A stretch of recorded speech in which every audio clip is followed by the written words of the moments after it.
Hi everyone! So nakikita nyo ang ganda-ganda ng mga puno, green siya, kaya naman nainggan nyo akong videohan. So palapit na pala kami dyan sa may parking area, konting kembot na lang. So that was June 7, Independence Day dito sa Netherlands, Philippine Independence Day celebration. Picnic siya. Yung iba meron silang mga dalang mga pagkain, lalo na yung mga grupo-grupo. Kasi mas maganda talaga kung may dala rin sana mga pagkain. Lalo kung madami kayo. Kasi nga, ang mahal talaga doon ng mga bilihin. Isipin nyo yung binili naming ni Darling. Pansit lang. Konting-konti lang talaga. Tapos, konting portion lang talaga nilalagay nila. 10 euro na kaagad. Pero, okay lang din naman. At least natikman. Nagulat nga ako kasi nga, kinain ni Darling yung yung dinuguan. Hindi naman ako makain ng dugo yun. Kaya hindi ko sinabi na dinuguan yun. Kaya nagulat ako nung ako ay nakapila sa halo-halo. Pagtingin ko, ubos na. Ang tinira niya lang ay pansit. Kasi hindi niya nagustuhan yung pansit dahil yung pansit na yan napaka-basic lang. Halos parang walang laman. Parang carrots lang siya at saka yung yung budol or yung bihon. Kasi ako nagpapansit ako madalas every Saturday halos kaya hindi siya nasarapan sa pansit. Yun ang tinira niya. So ayun na nga, bago kami pumila doon, order muna kami ng barbecue pork. Pero good, hintayin pa siya ng 30 minutes to 40 minutes. Pero binalikan namin siya after more than 1 hour kasi medyo nabusog na si Darling kasi kumain na nga siya nung in-order namin. Tawag doon? Ay, turon, may langka na gata at saka yung dinuguan nga. Pero hindi siya yung typical dinuguan. Dinuguan siya na parang laman lang kasi naluan ng dugo. Parang shredded yung laman. So, ayan, lakad-lakad. Ang daming tao niyan. Since hindi nga ako mahilig sa acoustic or hindi ko masyado enjoy talaga ng bongga. Mahilig kasi ako sa mga pop songs or kaya rock o kaya danceable. Ayun si Darling, hinahanap niya kung saan ako. Nakapila ako niyan dyan. Nakapila ako. Nagulat ako kasi talagang naubos na yung yung dinuguan. Hindi ko na nga sinabi na dugo yun eh. Kasi baka isukan niya. Inubos niya. Tapos nung pamila ako sa halo-halo, ayun, nagulat nga ako. Inubos niya. Tinira niya lang, ipansit. So, ayan, pila-pila for halo-halo. Sobrang tirik ng araw niya. So, that time, kachat ko yung mga imi-meet up kong friendship. Ayan, si Darling, pa-cute. Alam niya, binibidyohan ko eh. So, ayan, naghihintay si Darling sa halo-halo. Ang tagal. Diyos ko, mga 1 hour yata nakapila dyan, more or less. 40 minutes to 1 hour, mga ganun. Siya, 7 euro siya. Bawat cup. At bumili din ako sa kanila ng balut. So, ayun, ito yung first time ko din dumalo sa Picnic Independence Day dito sa Netherlands. Since mag-isang taon pa lang din naman ako ngayong August 6. Kaya ayun, maganda rin na na-expose din yung si Darling sa mga Filipino communities ba. So ayun, happy naman ako na sumama siya dahil nga medyo mahirap pala kapag mag-commute dyan kasi papasok siya. So ayan na si Aiza Sigera, nagsisimula na siyang kumunta.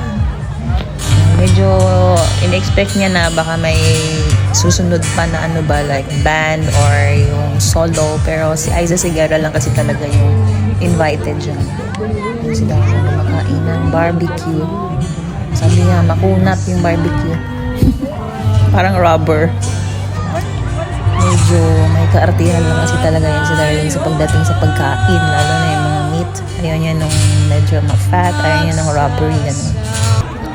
Last year naman, ang guest ay si Giselle Sanchez. Alam niyo naman yung yung datingan ni Giselle Sanchez, di ba? May pagka-kwela, krung-krung, ganun. Tsaka sexy siya manamit. So, ayun na, nihintay. Ka-text ko pa din yung friend ko dyan na content creator na si Ai Ballesta. So, ayun, feeling ko medyo nababagot na si Darling dyan kasi nga hindi niya naintindihan dahil Tagalog song.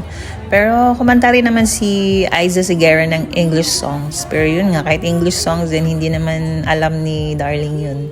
Kaya go with the flow lang siya. Kasi sabi niya nga, baka raw walang Dutchies or walang kalahi niya ba? Sabi ko, of course meron. I think 30 to 40% mga Dutchies. Kasi nga may mga asawang Dutch, di ba? Yung mga Pinay or partner. So ayun, nakita naman yung maraming mga Dutch, mga may iba-ibang edad. Nung pagkadating pa lang namin, ang lamig. Kasi nga maraming puno yung yung daanan papunta dyan mismo sa venue. And then mga siguro after an hour, tirik na yung araw.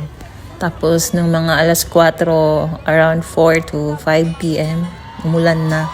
Pero yung ulan lang kasi dito parang ambon kumpara natin sa Pinas. So ayun, tinanong ko ni Darling kung may beer daw ba. Pero palagay namin wala kasi wala kami nakikitang may umiinom na beer. I think bawal siguro, kaya wala talaga. So ayun, yung kachat ko pa din yung friend ko na content creator tsaka yung TikTok friend. So nagkita naman kami, nag-selfie. Tapos enjoy naman, namili ako ng mga Filipino products, ano pa ba. Yung mga hindi ko nabibili sa Oriental or Asian store malapit sa amin, yun yung binili ko dyan. Masarap lang din yung makikita mo yung kapwa Pinoy mo, tapos may mga Bisaya, meron din mga taga Davao. Alam niya, papunta na sa kanya yung camera. Nagpakyod konti. To be honest guys, na-appreciate ko naman si Aiza kasi may kanya-kanya nga tayong talent, or like ako, mahilig talaga ako sa pop songs, rock music, or like jazz, pwede pa. Okay din naman kasi parang gusto ko kasi mas alive. Siguro kasi nga in-invite lang nila yung solo usually kaysa sa group, kasi mas mahal yata palagay ko kapag grupo kasi syempre maraming babayaran, di ba? Ito na ang aking darling, bida. O yan. Kaya sabi ng friend ko kung wala raw bang sayaw. Sabi nga namin, maganda sana kung may ganun, no? Yung parang after nung may kumanta, may parang disco music ba? Tapos kung sinong gustong sumayaw para talagang mas bongga na parang party talaga ang datingan. Hindi kasi, tayo kasing Pinoy usually sa opinion ko lang naman, katulad ko kasi performing artist ako, kumbaga sanay na ako sa mga ganyan entertainment, kaya parang medyo mataas yung expectation ko. I do appreciate Aiza naman kasi yun ang talent niya eh. Hindi naman siya mahilig ni birit-birit. Pero masarap sa tenga yung boses ni Aiza. Aminin na natin kasi tulad nung kumanta siya niyang pagdating ng panahon, yun kasi yung niya. Kaya marami talagang kumakanta din habang kumakanta siya nung kanta na pinasikat niya talaga. Nangangarap kahit di maliw,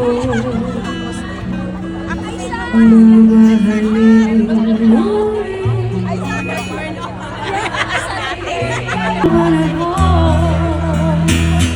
hindi pa siguro bukas, ibahin ngayon. Malay mo balang araw, dumating dito.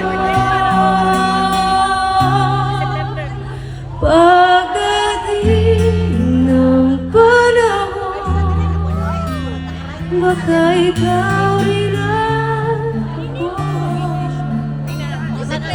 Tibok ng puso ko'y tibok ng puso ko. Balako natin si CJ, no? Maghahawak ang ating kamay at walang kamalay-malay, at tinuruan mo ang puso ko ng ibig at tunay. Nanigas ang aking